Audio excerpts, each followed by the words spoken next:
Well, it was the year 2005. We went to Jamaica, taking some of our disciples of Christ ministers and friends back to Jamaica. And the leader, one of our leaders, was Reverend Richmond Nelson. Here we are meeting the Governor General of Jamaica. I've never seen a person who could organize such gathering. Here he is, back right, Reverend Nelson. We sat down with the Governor General for more than an hour. And from the conversation that we had, we knew that Reverend Nelson and the Governor General were friends. We worked, we played, and we worshiped. We worship.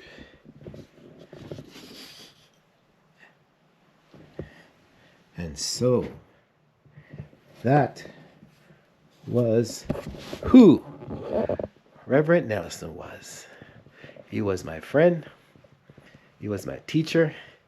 He was almost like a father to me because he knew my parents. And so the world has lost Reverend Nelson today. So here is my short story, A Shippy the Explorer, as Laurel G. Morrison. It was a short story about Reverend Nelson in his honor, and may his soul rest in peace.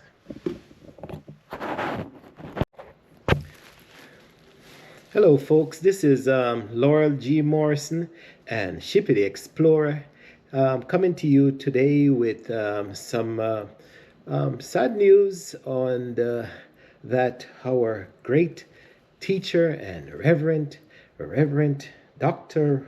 Richmond Nelson of Jamaica has passed. And I know that hundreds of you are out there who have had experience under his tutelage. And so it's with my heavy heart that I come to you today with this tribute to a man who I've regarded as my father, well, who knew my mother, who grew up with my mother and with the rest of the family, and who encouraged me in the later years as I became a professional teacher. So here is my tribute to for what a little story of what my experience was with Reverend Nelson. The details, I'll leave it to the expert. But Reverend Dr. Richmond Nelson, born, I'm sure he was my mother's age, so he was born 1932. If that's wrong, then I stand to stay corrected. But one of the 12 students to attend the Oberlin Christian College as the second set of children to grace the small classrooms over by the Oberlin Christian Church. The first set, as I stand, was 7 kids, and they went on and got their education. And then the next year, 12 came on.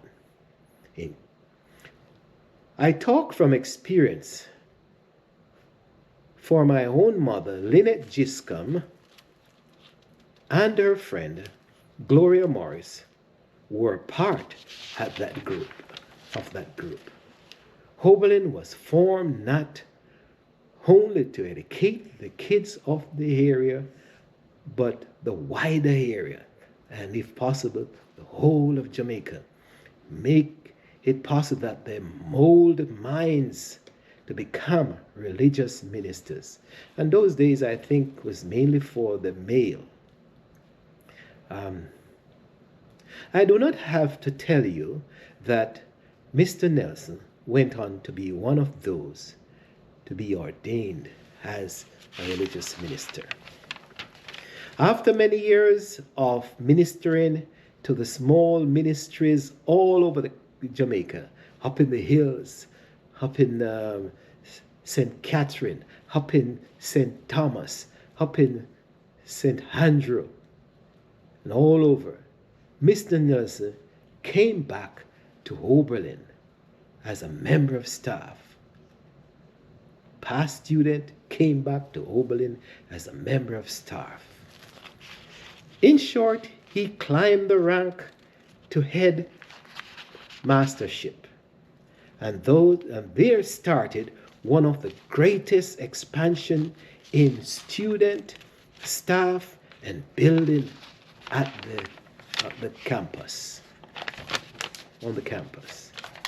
I came to Oberlin back as a student, not as a member of the church, because I was always a member of the Disciples of Christ. But I came back to Oberlin. I came to Oberlin in 1968, around 68, 69.